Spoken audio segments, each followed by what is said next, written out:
Hello, welcome to the Sustainable Futures online course, and thank you very much for joining us.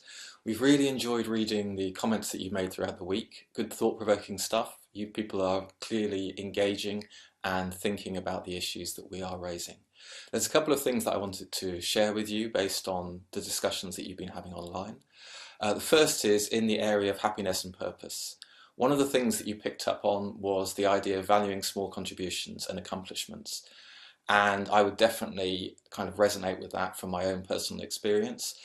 Very few of us feel that we have made a really impressive big difference in something that we've done. Occasionally we're lucky enough to do that, but quite often the differences that we make are small but nonetheless valuable.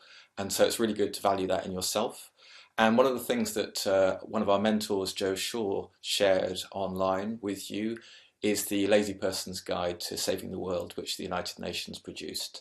I've put another link to that underneath this video so that you can check it out if you didn't pick it up when Joe shared it earlier in the week.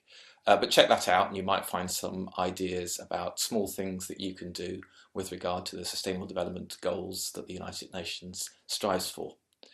The other thing that some of you mentioned, and I think that some of our interviewees picked up on as well, is the idea that when we think about what goals, challenges, accomplishments that we go for, we think about it in terms of comparing with what we are able to do and what we are striving for, rather than comparing ourselves with others.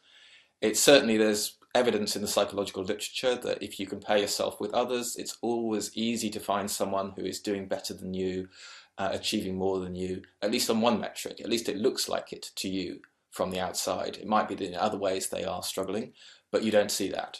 And so it's always best to think about how you can better yourself rather than how you can try to be as good as someone else who you admire. Even though you can find inspiration in the people you admire, don't necessarily feel you have to achieve everything that they do, because that will always be difficult. The other thing I wanted to pick up on is when you were discussing making a contribution. When you're discussing making a contribution, many of you picked up on education as being a key way of contributing to sustainability.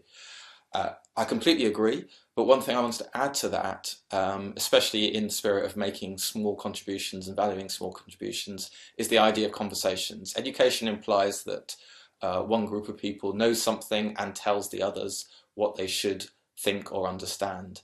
And while there definitely is value for that, there's clearly climate scientists understand the climate better than I do, and so I would look to them to learn more about climate science. There is also a real value for conversations, particularly about what we do as a society and as individuals in terms of facing up to the challenges that sustainable development poses to us. And so in that spirit, I wanted to share a link with something from the Climate Outreach Network. So you may have heard in the news about 3 weeks ago, a new report was produced on climate change by the IPCC, the International Panel on Climate Change.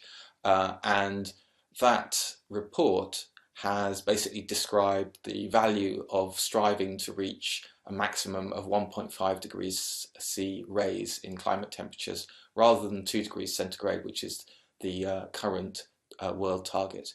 And it speaks about how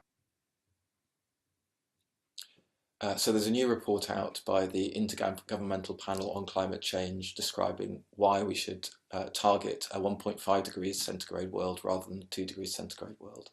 And what I've provided is a link to that report, but also a report which speaks about how we can talk about it, what the key messages in it are, and also how we can have conversations with friends, colleagues, etc. about climate change, about what we can do about it. So that's below.